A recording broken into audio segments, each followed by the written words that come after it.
जो कहेंगे वही सुनाया जाएगा। हेलो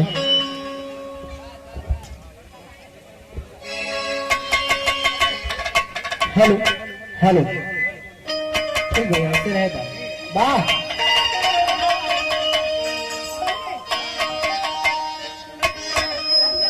हाँ वाह,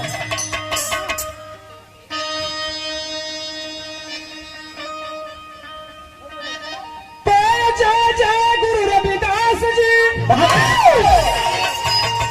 जय जय संत कबीर,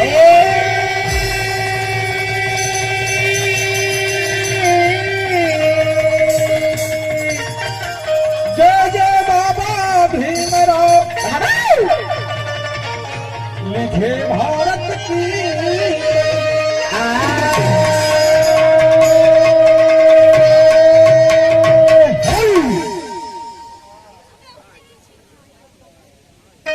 हेलो, मुझे बाबा साहब की वंदना है। कैसे आज बहु भोज के शुभ अवसर पर एक कार्यक्रम रखा गया।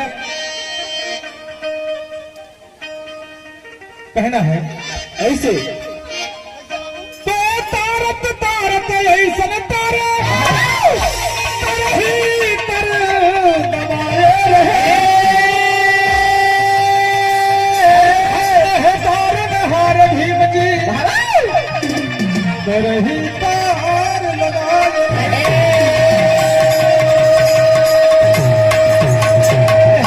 कहना है ऐसे।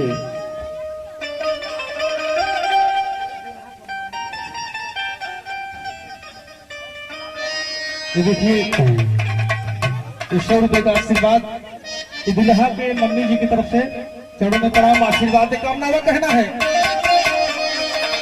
अरे साहब को नमन है मेरा, वाह क्या बात है। अरे बाबा को नमन है मेरा,